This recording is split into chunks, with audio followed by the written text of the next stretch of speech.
I have dreams about what full salmon runs look like. I can see it. I don't know if that's normal, but it is for me.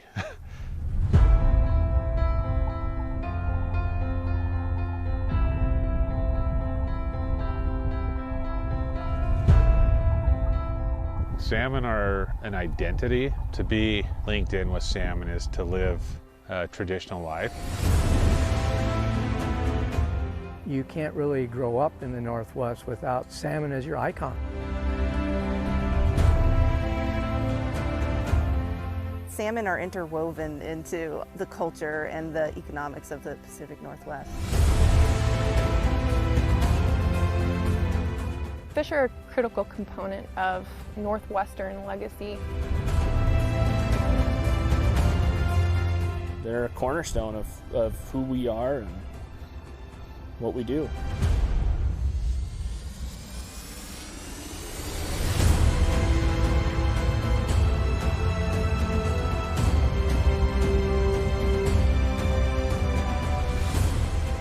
These fish rely on a huge geographic area. They don't recognize political borders, but that's how we manage them. It's a very complicated issue to say, are fish worth so much that we're willing to take down dams?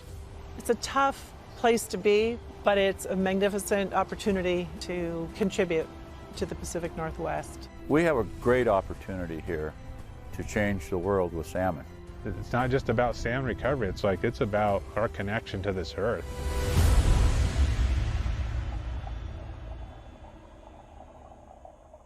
The cycle for a Chinook salmon is to leave the Yankee Fork to go to the ocean because it can get more food and more productivity and grow to a much larger size and be a better parent, i.e. lay more eggs. If that fish were to stay here its whole life and spawn, it would reproduce at a fraction of the rate that it does when it goes to the ocean and comes back.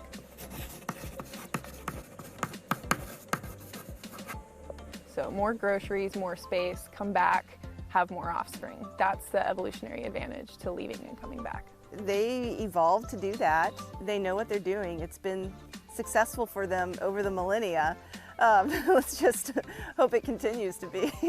Along with westward expansion came the demise of the salmon runs. We really started to see our salmon populations disappearing. Right now, ocean conditions is the biggest thing that I see that are not working for salmon. The ocean is changing, climate change is having an effect, as humans we're having an effect. And if the juveniles don't reach a productive ocean environment, they just become prey. What eats them out there is supposed to eat them. It's a survival of the fittest. And some years, salmon are at the bottom, and some years they're at the top. Welcome to Oregon. So this is the Astoria Megler Bridge. It currently is now housing cormorants. They are not supposed to be there. They will fly in by the thousands and start eating on our smolts. They eat between 10 and 15 a day.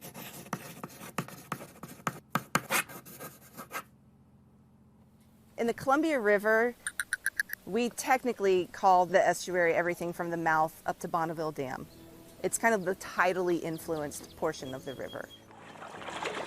A lot of fish use the estuary to rear their juveniles because there's so much food available. And this is a site that up until about 2013, 2014 had been pasture land. If you had been here 10 years ago, you would have seen cows grazing, and now you have channels and you have fish that are in here eating. Once they come into the river, then they have to figure out what to do when they get to the dams. They have to find that flow coming out of the adult ladders, and they have to do that 8 times.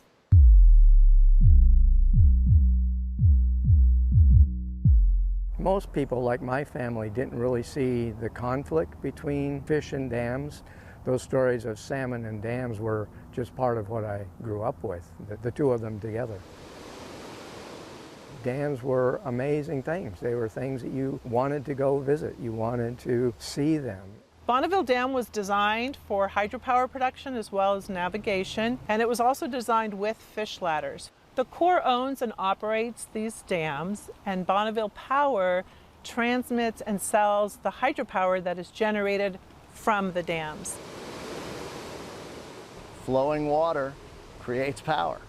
You take the energy that's created from the falling water, you run it through turbines, they generate electricity, you send it through power lines that sometimes run hundreds of miles to make sure that everybody gets the electricity they need. Nothing happens without electricity.